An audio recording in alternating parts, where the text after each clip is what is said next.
Hello, everyone. My name is Mirna, and on behalf of the Mindalia TV team, we want to welcome you to Mindalia live streaming, where thousands of people around the world gather to see the lectures and interviews organized by Mindalia TV. Today, with us, Angel Ribo, CEO consultant, TV host, international public speaker, and president of the Wisdom for Kids Foundation, is going to be presenting and bringing in an interview to Judy Hoberman. She is a mom, wife, and woman of great integrity. She is the president of Walking on the Glass Floor and Selling in a Skirt. She is an international speaker, executive coach, published author, and radio show host. Before starting with them, we want to remind you that Mindalia is a nonprofit organization. Our mission is to raise information that can help raise the level of consciousness around the world, and you can help us. How? Subscribing to our channel, leaving us a positive comment on this video, or sharing it with someone that you know that is going to benefit from the content that we are developing here today. Also, while we are live streaming, we have the active chat, the screen that you're going to be seeing on my side. Through there, you can interact with us, ask your questions that at the end of the conference, it'll be answered by Judy, Angel, or by Alexis. Last but not least, Mindalia invites you to visit us in Mindalia Televisao if you speak Portuguese, and Mindalia TV, Mindalia Televisión in Spanish. There we are in transmission from Monday to Friday. We do live streamings with information as beautiful as and interesting as the one that you see every day on Mindalia TV. I'm not going to entertain you any longer or delay these. I'm going to be leaving you with Angel, Judy, and Alexis. Thank you. Welcome to Mindalia live streaming. Thank you. Thank you very much, Mirna, for the introduction. And Judy, good morning and welcome to Mindalia TV again. I'm super excited to be here, Angel. Like the first time we did it was in Costa Rica, and today we're doing it live from 3 different locations. So thank you, thank you, thank you. Absolutely. I'm having chills right now. So I think that means that we are starting something incredible today. Because actually this is the fact.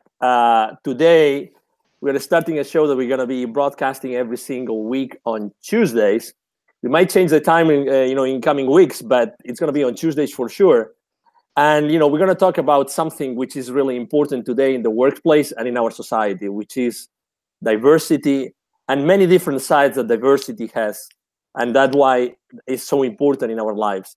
And obviously, we're doing it with Judy because Judy has a long experience about diversity and about women in leadership.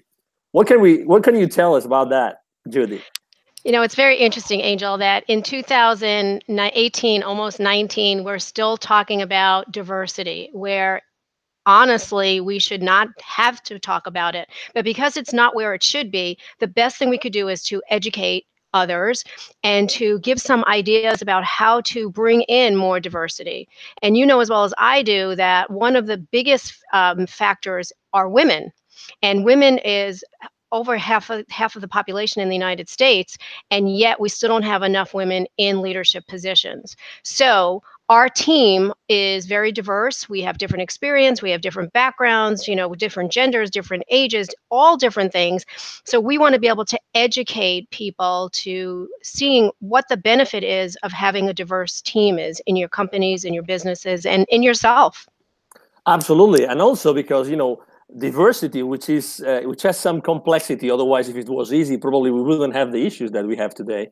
Also impacts the way people feel. It impacts the emotions that people has in their workplace and in their lives on a daily basis. So we will also try to, tap onto that space. And today we have an amazing guest with us, Judy. Would you mind telling who she is, please? It would be my pleasure. I want to introduce Alexis Gladstone, who is a trainer, a coach, a consultant. She's an advocate for women, but most of all, she's a friend. And I know when I need anything, I can reach out to Alexis and she's there. And you're getting to know her more and more as we go forward, Angel. And she's just somebody that if you need something, she's there to support you. But she also has years and years of experience both in women, but also in diversity as a whole. And I just know that she's always in my corner. So I'm thrilled to have her here. Awesome. Welcome to Mindalia, Alexis. Thank you so much for having me, Angel. And Judy, thank you for that great introduction. I really appreciate it. Meant every word of it, my sweet. Thanks. I'm so excited to be the first of this weekly Tuesday call, video that's going to be going on, because it is so important and it's going to be great. Absolutely. Exactly. So let me break the ice, Judy. So what do you think that you and Judy have in common regarding diversity and women in leadership? That's for you, Alexis. That's for me, That's for me. What do we have in common? I think the biggest thing we have in common is our passion for it. We both have lived, we both have stories of how we started our careers and different things in our careers that impacted us, things we saw that impacted us, that impacted other people, things we would have loved to have changed. And as Judy said, here we are in 2018, still having the same conversation that I remember having with my mother when I chose my degree in undergrad and chose to go into computer programming because there were so few women. And I thought, oh, great, they're accepting women. We're going to be making strides. And here it is all these years later, and it's still the same conversation. So our passion, I think, is really what it is. And our commitment to try and really do something and move the needle and change the culture. Yeah, and there's an interesting point that you said, because I think today the conversation is more open, that people are actually ready to start hearing. There's still people that are going to say, I want to do something, and nothing gets done. But there's more and more people that are actually saying, let's finally do something. And that's a great thing to do. For instance, like, people are actually talking about confidence. No one talked about confidence years ago, because it was kind of, if you're not confident, then what kind of leader are you? Right. Today, everybody's talking about it. So if they're already starting making little pieces into their conversation happen, then just imagine when we can really have these major tough conversations in order to redefine culture, in order to bring more women into leadership. And of course, Angel, we can't forget our men, because our men are the ones that actually champion women. So this is a huge conversation, but it's also something that makes a lot of sense because it's relevant and it's current, and it's also something that we really need to be having. Well, and it's also not just relevant and current. The data out there shows that it really does make a difference for performance of organizations, both for the inclusion piece of how people feel, as you were saying, Angel, people feeling more inclusive and people feeling that they have a place there, and results. Absolutely. And I'm going to do now something that I've never done before on a Mindalia TV show, which is I'm going to ask myself a question, which is... Hold it up and I'll ask you. Which is, it's very easy to understand, obviously, why we're doing this show, but, what do I have to say about it? And I've always been a champion of women in the corporate space all my life. I started working for corporations when I was in Spain, then in the UK, and I worked actually for a while in a corporation in Finland, in a corporation in France, and then in Mexico, and then in the US, and I've been here for 8 years. So, and I've consistently championed the women in the workplace, because I think that there's so much that we have to learn about so many different things. That's why, when Judy and I talked, we thought, oh my God, it's so relevant and so important that everybody comes together, and we speak about this openly, and we bring amazing people like Alexis today in our show. So can I just add something to that? Of course. Angel, one of the things that we also have to remember is that it's not just us, this generation. We have emerging leaders coming up, and we also have children coming up. And if we don't have this conversation now, what happens to the children that are coming up that are watching? Why can't they get along, or why can't they do this? And and of course, your charity and your nonprofit for Wisdom for Kids, if we teach those children how to accept others, how to have diversity, how to be able to have those conversations, don't you think that that's a great starting point? Because you're never too young to see what's going on. Alexis posted something today about a little boy in kindergarten who's high-fiving everybody and welcoming him to the classroom. He's 5 years old? Well, there's leadership, there's respect, all of that's happening. So, you take the Wisdom for Kids, you take emerging amazing leaders and you bring them into the conversation. Because I know, the people that are listening from Mindalia TV, some of them don't work in corporate America. Some of them are entrepreneurs. This conversation has to be with entrepreneurs as well, right? I mean, that's what I'm thinking, that you're never too young to start this conversation, and everybody should be hearing it. Absolutely, absolutely, and not only that. And as you know, Mindalia has combined with these 3 different channels. We have more than 11 million people watching us every single month, and more than 1.5 million are already in the U.S. So it means that we are talking to people that are already bilingual and they are already immersed in that diversity that we're talking about. And about the kids, I would say around 75% of our audience is in Latin America. And exactly, when we go with Wisdom for Kids and we meet with the communities, we meet with the kids, we give those workshops to those kids. Typically, there's more women, there's more girls in the classroom than boys. I mean, it's a fact. Women are still a majority in society. And at that age, we deal with kids from 7 till 15. I can tell you that at those ages, and we love the 7s and the 8s and the 9s, at those ages, there's still no big difference. I mean, they accept each other. They treat each other well. They really are kind to each other. And they give themselves the possibility, they allow themselves, to thrive and to stand up and to stand out. So absolutely, when we it's funny because when we teach kids entrepreneurship and we tell them about self-esteem, women are typically more engaged in the conversation,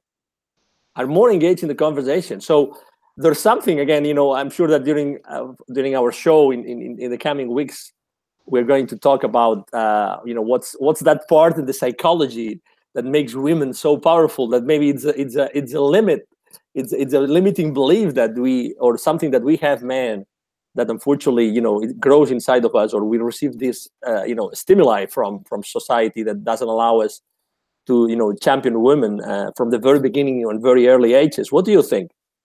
Well, one of the things that I think is that we don't, at a certain point in our lives, we're encouraged to do different things. The boys are sports most of the time, and the girls are playing dolls and house and cooking and so on. And so right then and there's a separation. But what also happens is a lot of times it's culture. It's where you come from. It's what you expect. In a lot of cultures, women are encouraged to stay home, to have children, and take care of the family. And there's nothing wrong with that. In fact, even, in the United States, a lot of times women that have a career, they step back to have children and they stay home until the children are old enough. So sometimes it's what society tells us to be doing. It's what we're brought up with. And sometimes you have to break that also. Because I know for a fact there were kids when I was growing up that what they believed in, you thought was the weirdest stuff. Like, how could you even think that? But who's going to break the cycle? So if the conversations are open from when you're little and you have access to hearing that and maybe educating yourself, because sometimes you're not going to get it from home. So it's the outside people, the outside influences that sometimes the role models that you choose are the ones that are going to, make those strides for you. What do you think, Alexis? That's so true. I mean, I think of growing up and my mother was a stay-at-home mom, and she raised 4 kids, but she was also always volunteering and always doing something. And so she modeled going out and doing and being active in the community and always working, even though it was working for not-for-profits. And she also always encouraged us we could do anything we wanted to do. She didn't know, because she really didn't come from the working world. She didn't know what the possibilities were, but she encouraged us all 3 of her daughters, to go out and do and be successful and be independent, because she knew that was really important, even though that's not what she chose to do. When I was finally able to drive, that's when she went out and she started working and actually had a job that she loved, and then opened her own store. So she found her passion and was able to do it. And I never really thought until I got much older how much of a role model and how much of an influence that was. But it really impacted, a lot of my decisions I made along the way. And I've seen the same thing with my friends and their kids and what their children who are now young adults are doing. And it's just phenomenal when you have that community around you, whether it's your family or everybody else encouraging you and showing you what the possibilities are. Yeah, yeah. And there's unlimited possibilities now, especially for, in this world, across the world, of being connected to other people. Think about Mindalia, Angel. You just said that there's 11 million people through all the channels. 11 million people. What if, let's take a crazy number. Let's say 1% got something that they could bring back to their communities or their businesses or whatever that changes the way that they look at things. 1%. Not 100%, 1%. Can you imagine exponentially how that's going to change cultures and worlds? And to me, that's exciting. And that's what I think this program is going to be about, is making changes, transforming the way people are thinking about things that, sometimes you scratch your head and go, why would they think that? Well, if you learn, if that's how you're brought up, what do you know? Absolutely. And, I would like to go a little bit back into our conversation to the beginning when you, Judy, were so kind to introduce Alexis. You use so many adjectives that they would like to maybe allow Alexis to pick one, the one that she likes the most. So what's that thing that makes you be more passionate, Alexis? I think it goes back to what I was just saying. I grew up in a family that we were always my parents modeled giving back. They modeled helping people. We always had, as I called it, I grew up in a university town. For the holidays, we always had university students come and sitting at our table with us because they had nowhere else to go. So I think I learned the generosity, and I learned it's very important to me to give back in a number of different ways. And there's so many different ways to do it. It's not just, I'm not talking financial, I'm talking time, I'm talking knowledge, I'm talking teaching, all of those different ways. And that's when I think, Judy, when you said I'm a good friend and I'll do things for people and I'll be there for them, it's for people who are in my inner circle and I love in my life. And I do the same thing for people who are not necessarily in that first or second tier of people that I know, but I know they need help. And if there's something I can do and share, I'm going to do it. Let's try to give, thank you very much, Alexis. Alexis, Judy, it's all. It's the same person. Identical twins from different mothers. Exactly. In different locations. Yeah.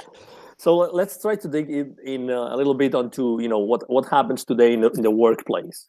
What would you say you see the most often issue, that the fact that women are not given the chances that they should be given?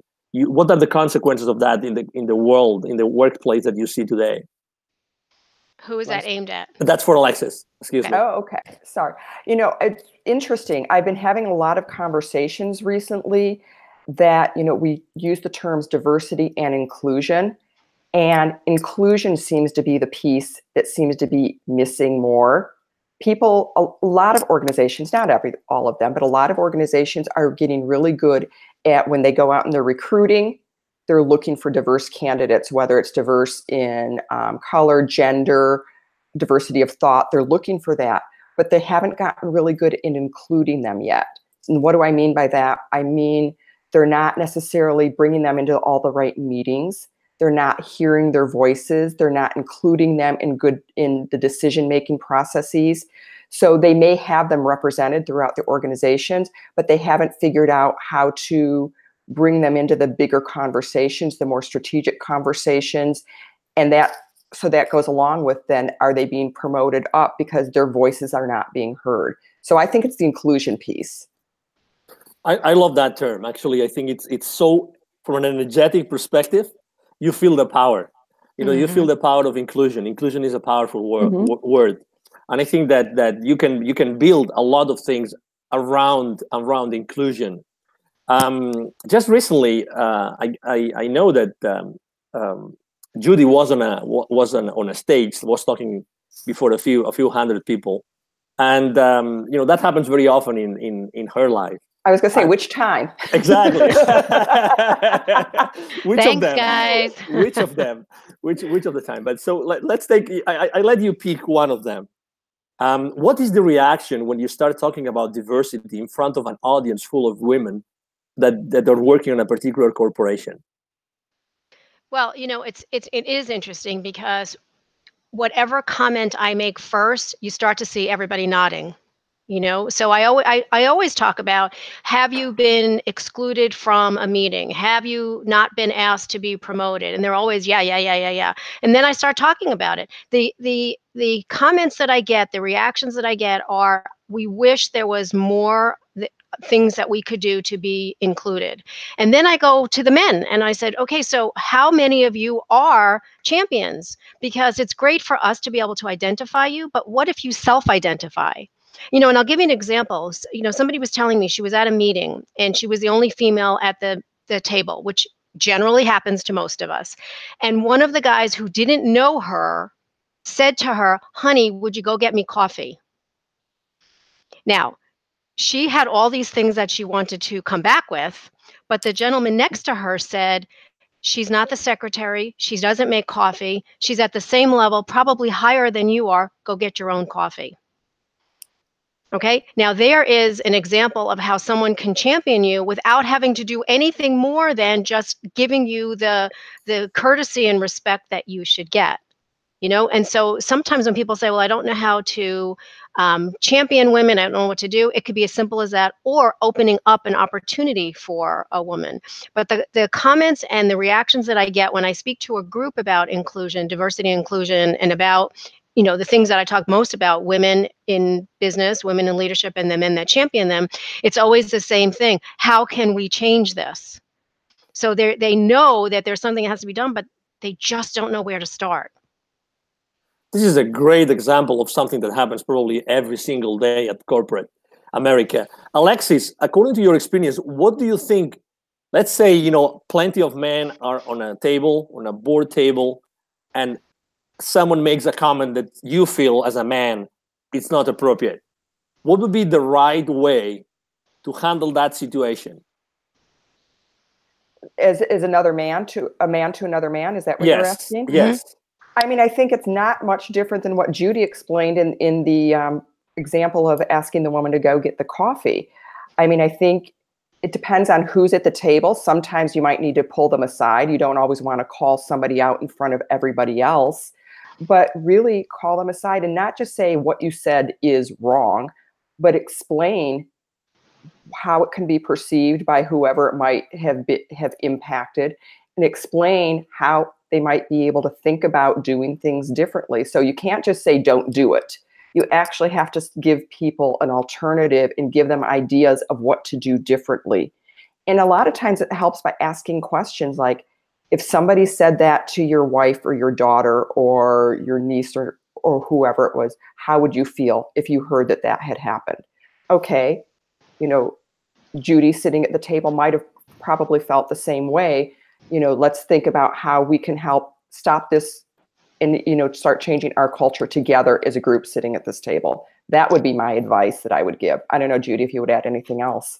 No, I think that's perfect advice. I think one of the other things that could be done at the beginning of the meeting is introduce people and say, this is Judy and she is VP of blah, blah, blah. This is Alexis and she's the EVP of blah, blah, blah. This is Angel and he's the EVP of blah, blah, blah. And have everybody at least hear that their titles, because in corporate, your title means everything, even though that's not who you are. Like Myrna asked in the beginning, who is Judy Hoberman? And I didn't say anything about working. I said who I was.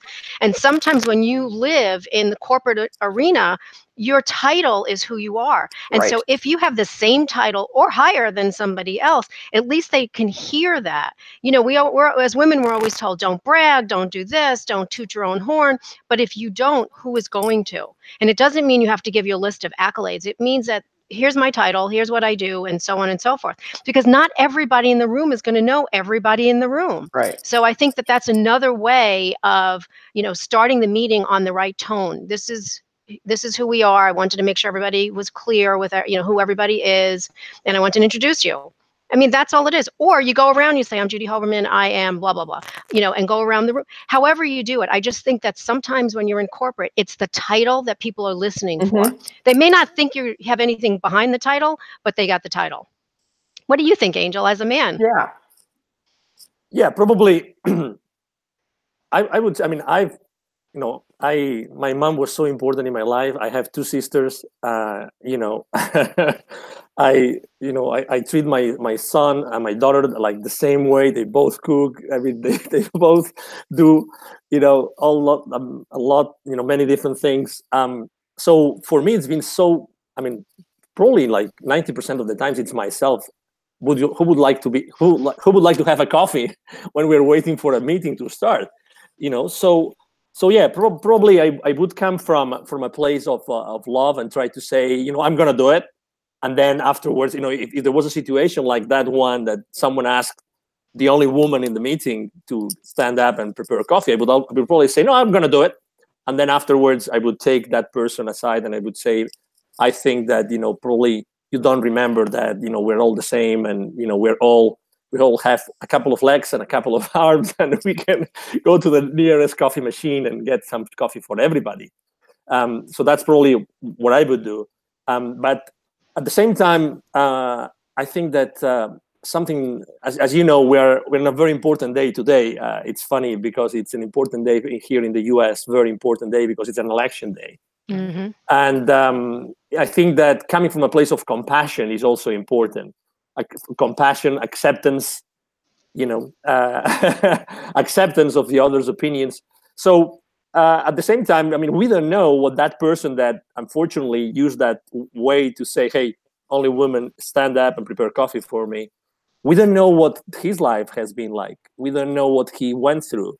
That morning. It could be something that morning. Or even that morning. Or even, yeah. I don't know. I mean, doesn't it happen to you that sometimes I've had male friends that when I'm with them in the car and someone cuts them, they immediately look, it must be a woman. Hasn't that happened to you?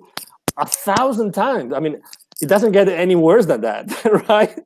And I have to say, in my opinion, in my experience, women drive much better than men, like literally. I mean, it's like that. So exactly. So you don't know why. I mean, but this message is so much reinforced by our society. Mm-hmm. That's why this message, what we're talking about today, is so relevant. Because there's so much ingrained in our society and even in our limiting beliefs that there's a lot of things that we have to say. Well, so, and I'm sorry, go ahead. No, please. I was just going to say, I've actually started to be in meetings with clients, male clients, who they actually are starting to catch themselves. They might say something or do something. They'll be like, oh, that probably wasn't appropriate. But which is great. I mean, awareness is the first key to, doing something differently, but we still have to have the conversations. So is there something that's better, different, more appropriate, or should you just, have the conversation, don't do it at all type of a thing? And there's those two things. But I do think that there are men that are becoming more aware slowly. Well, there are men that are becoming more aware, and they could care less. Also, there's that too.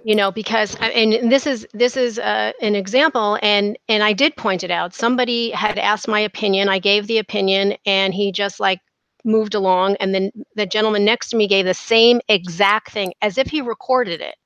And the person in charge said, "Hang on, wait, go slow because I want to get it on the whiteboard." And I'm thinking, okay, so for me, let's pass you along. And so I said to him, you've done this before. Why is it that when I say something, it doesn't mean anything? You dismiss me. And he said, did I do that? And I said, yeah, you do that. He said, well, you need to point it out. And I said, I just did point it out. And his response was, oh, so now I should be walking on eggshells. That's not the right response. Right. Okay. So people are hearing it. They are catching themselves, but they just continue it anyway.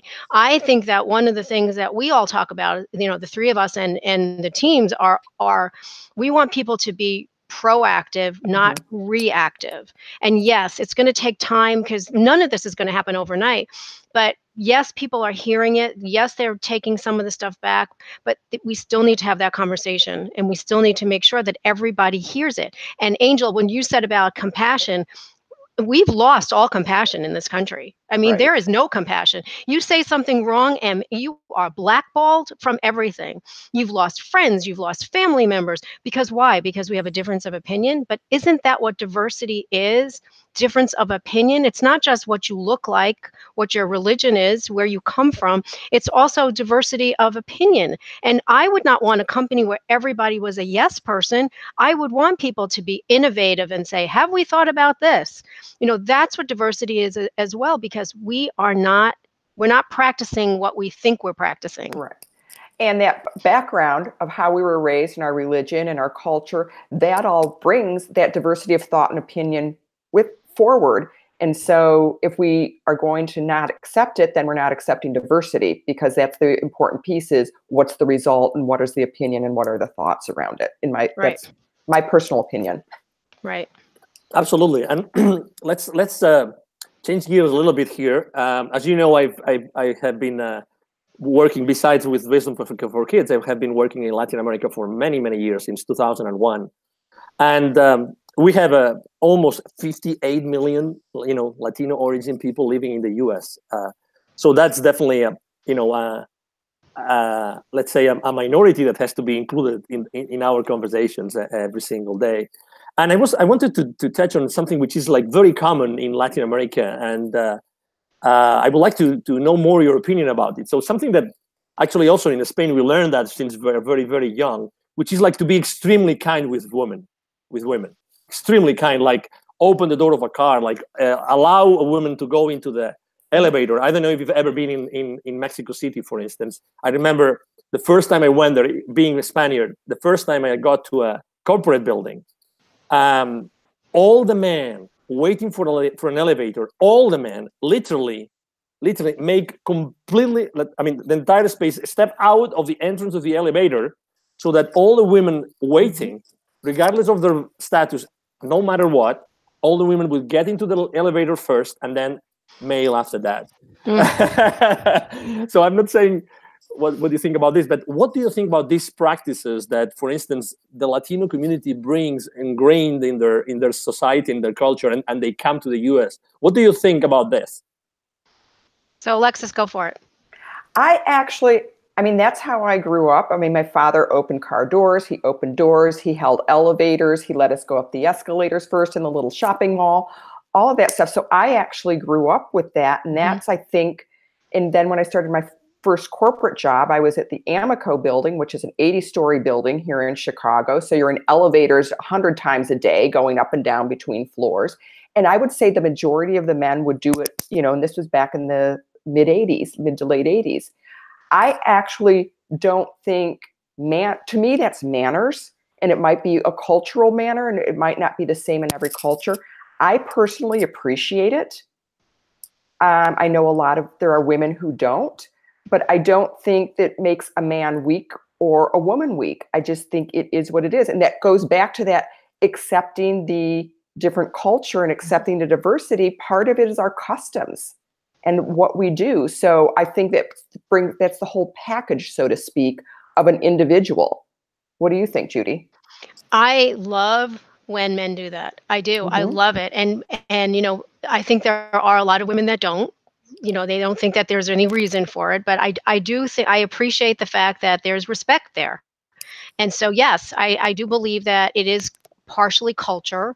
And, I come from the Northeast. So some did, some didn't. I'm in the South, and some do and some don't. I think it goes all different ways, but I think I just like it. I think it's very respectful, and it's not that we're the weaker sex or you're the weaker sex. I just think it's respect. And I love the fact that that is something that your culture does bring to the table, Angel. And I think that's great in the work environment as well. So there's already respect built in. And so people are thinking, well, okay, this is good. Now, does that mean it translates into everything? It doesn't. But I think that is a great place to start, that there's already respect built in between men and women. Let me throw at both of you a curveball right now. Okay, so I got my catcher's mitt. So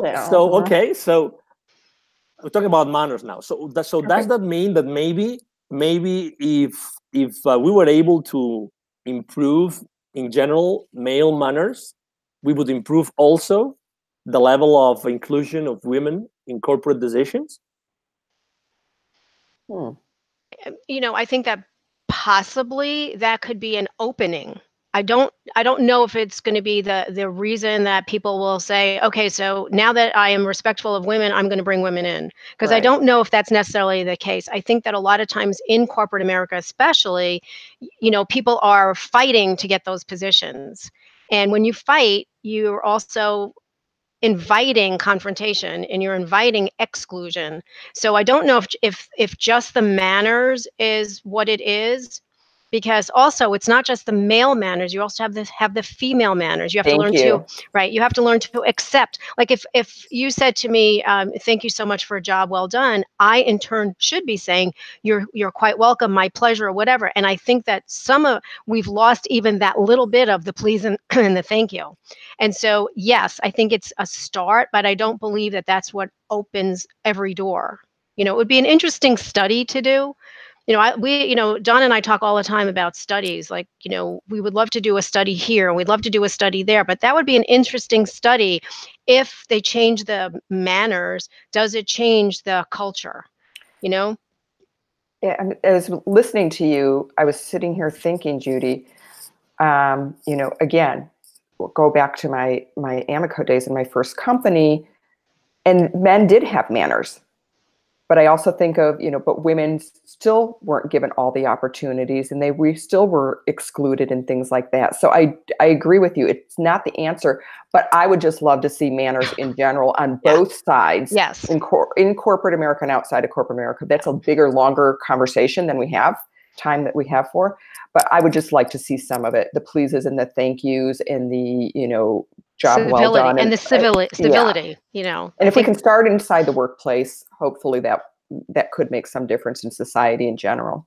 But here's the other piece of that, Angel. We also talk about the fact of the soft skills versus the hard skills. So you have the technical skills to get the positions, okay? So, but where are your people skills? And part of that is their manners. That part of that is the manners, and the soft skills are actually what propels you to success. So yes, I do believe that all of that is part of it. I just don't know if that's the be all to end all. So yes, because we have great manners, yes, we're going to include women. So I think that it's a start, because you have to start somewhere. So if we have that first little step here and there, we're still taking baby steps here. Exactly. Let me ask you a question, because you mentioned Dawn. Maybe Dawn is not that well known for Mindalia TV's audience. Who is Dawn, Judy? Who is Dawn? Dawn is the Colonel. He's my husband, and we've been married for 6 years, and we have very different backgrounds about every single thing, whether it's religion, it's where we were brought up, it's how we were brought up, it's political party, you name it, we've got differences. Even sports teams, we have differences. However, one of the things that we do both have are our core values are exactly the same. What's important is important, and family is right number one on that whole thing. But his idea, he has very structured ideas of what corporate America looks like and what it should be like, because he's only been in the military and corporate. He's never been on the entrepreneurial side. I have the experience both ways because I've done both. But, he and I have talked about, it would be really interesting to do a study here. We were in Costco the other day, and he said, don't you think it'd be a really good study if we did, who comes to Costco for what reason? Are you bringing your family during dinner time because everybody gets to snack? Or are you here because of the prices? Or are you here because of the volume? It would be an interesting study. So the same thing, it would be an interesting study to go into corporate America and say, so let's talk about manners and let's talk about inclusion. So that's why I said, I just think it could be very interesting.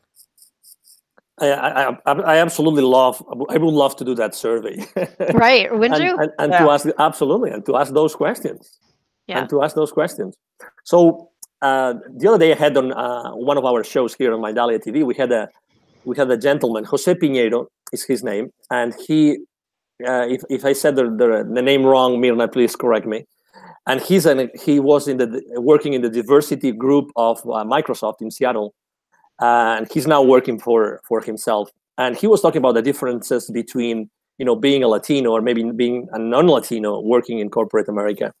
And he was mentioning something which is so true, which is typically Latinos try to go around the bushes before they answer a specific question. So, for instance, when they're asked a direct question, are you going to have your project, finalized like tonight or today? Before giving an answer, probably a Latino would go like, well, I have all these other things, and I thought that it would be a good idea, So, for instance, I think that also, manners would play a role here in trying to understand that, Latinos probably were not going straight to the point. We still have to make some other comments before going to, and sometimes that I understand that some managers, supervisors, non-Latinos might not understand that and might be, no, please give me an answer, give me an answer.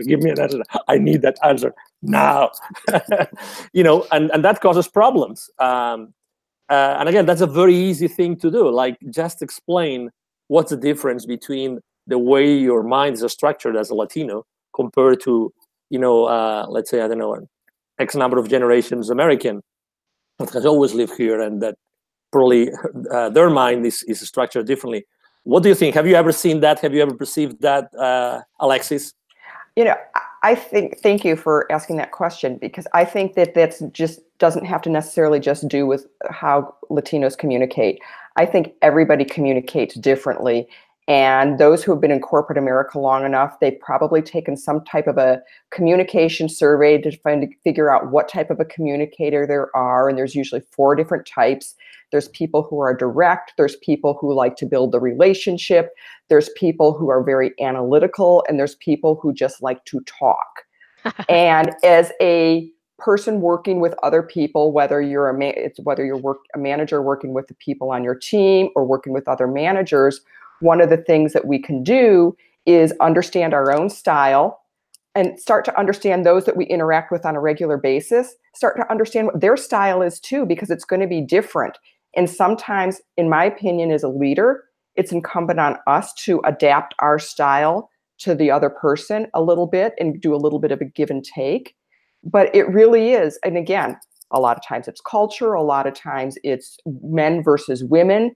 A lot of times everybody says most men talk in bullet points, most women talk in lists and with longer explanations. So all of that. So I think anything with communication, it's the biggest area. Judy talked about soft skills. If everybody starts working on communications, it's, I think, a place where people can really start to build skill and understanding and start making a little bit of a difference. Mm-hmm. Yeah. And, and I'll just go one step further, because I don't think it's Hispanic versus non-Hispanic. Mm-hmm. I think it's definitely the differences. And, as Alexis said, I look at it male, female all the time, and men are looking for the facts and the figures, the features and the benefits. And if you don't give it to them pretty quickly, they shut down until they hear something important. Women are storytellers, and we build relationships. So I'm going to be working on that bit. I have all these other things to do, and with them from these other things, I'm also finishing that project. Oh, and by the way, I'll have it done today. And I think that a lot of times you have to take your lead from the person that you're speaking with. So if I knew I was talking to you, Angel, and I knew that you're a bottom line person, I'm not going to have as many stories to tell you. I'm going to go bottom line. Right. But if I was talking to Alexis, who I know is a story person, we're going to have this conversation, and it is going to go round and round and round and round, but she'll get the answer, just not yet. So I'm not sure if it's necessarily the culture itself, and it could be, but it would be also interesting to do a study from right. Hispanic, male, female, and see if that's different, because I think that is different as well. Yeah. I mean, I think a lot of it, I think gender, culture, our upbringing, I think age. Our confidence, age, there's all different kinds of things. So you can't actually say it's all men or all women or all Hispanics right. or all anything, because there's yep. always areas of gray. Yep. So we're going to go to the questions that we have, and before we do that, would you mind, Alexis, reminding our audience, where can we find Alexis? Someone that wants to speak with you, that wants to hire you, that wants to, that has this burning desire to meet with me. Absolutely, and go around, wants to listen to your stories, Alexis. Come on. I can be found on LinkedIn. I think I'm Alexis Gladstone. I can be found on Twitter, and I can be found on my website, which is intelead.com. So those are the best 3 ways to find me. Awesome. What about you, Judy? So I can be on LinkedIn at Judy Hoberman. I can be on any of the social media platforms, either Judy Hoberman or Selling in a Skirt. And my websites are Selling in a Skirt and Walking on the Glass Floor. Excellent. So let's go to the question. Number 1, what is the number 1 advice you would give to a woman in the corporate world? That's a question for Alexis. The number 1 advice I would give is to learn to speak up. Let me take that back. I'm going to say build relationships and speak up. I think we need to be better at being advocates for ourselves. And then when you can be an advocate for yourself, you can also find somebody who can help then even advocate for you further and more. So that would be my number 1 advice. Excellent. Next question. What is the difference between the woman that succeeds and the one that doesn't? Is it the environment or the woman or the women's mindset? For Judy or me? For Judy, excuse me. So I think that the difference between the two are, I mean, a lot of times it is the environment, but I think most importantly, it is yourself. So if you want to succeed, you need to find out what it takes to succeed, find a mentor, find out what the journey is to that level of success that you're looking for. And just don't sit there and say, well, I'm a female, nobody wants to hire me, nobody wants to promote me. It is about our mindset. And so sometimes you have to flip that switch and have a more positive mindset. Excellent. Next question for Alexis. What is the most empowering yet loving and respectful way to approach a man that doesn't see equality? I think opening and having a conversation and just getting to know the individual and asking a lot of questions. You can find out a lot about anybody by asking questions versus talking and telling your story. Ask, and you'll start to get to know him. And you'll be able to then slowly influence them as you build that relationship. Isn't it simple? Oh my God. I mean, it's so simple. It sounds so simple. Oh my God, it's so simple. Excuse me, I just couldn't stop. I know. It sounds so much more simple than it is. But exactly. It's a place to, we have to start somewhere, as Judy's been saying. You know, I had this aha moment with your answer, Alexis, excuse me. The asking questions or the building relationships? Exactly. So, and the last question for Judy. I am a woman. I grew up in the 80s in a household with very balanced power. My mother is an attorney, hard-working woman. My dad, also an attorney, never had a problem with cooking our meals or braiding our hair. Braiding our hair. I came to this world kind of blind to gender inequality. I have struggled among other women because sadly, men conversations are more interesting. I just can't stand for too long hearing conversations that don't go further than diet, fashion, and makeup. How can we empower those women to discover the power of their intellect? Oh my God, that's a question. Wowzer, yeah, really, Judy.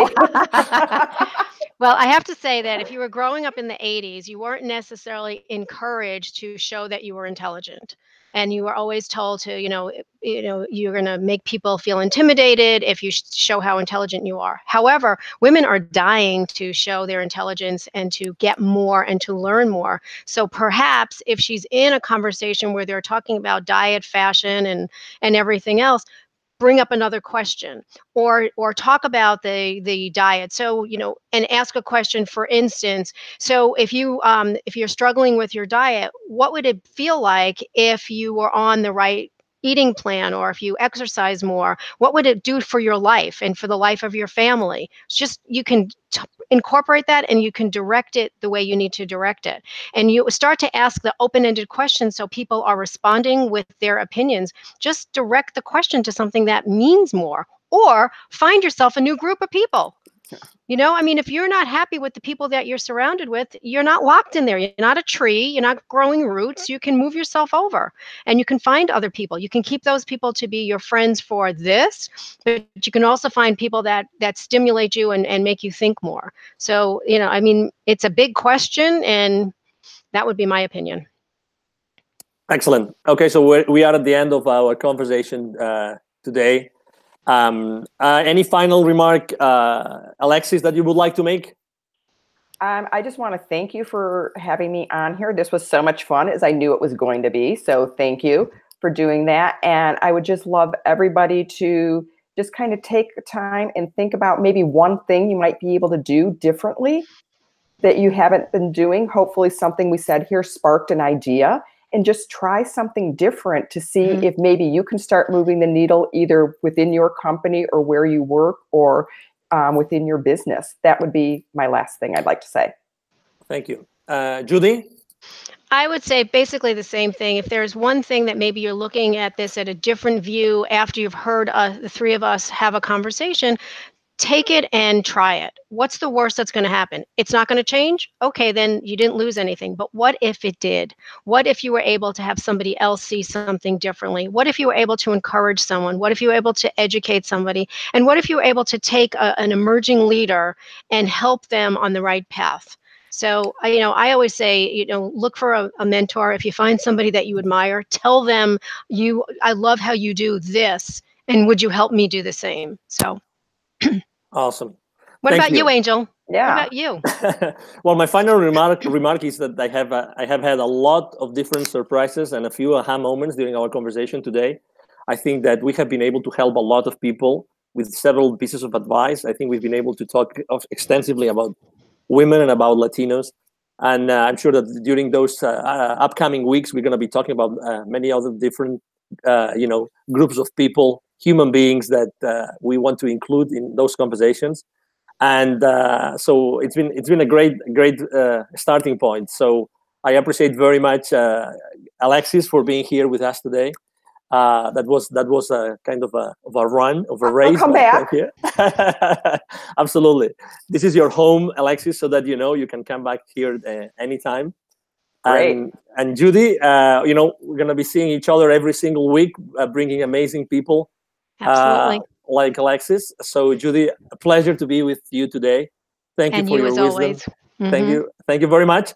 And again, this is Angel Rebo with Mindalia TV. Thank you very much for being with us today, and have a wonderful day. See you soon. Bye-bye.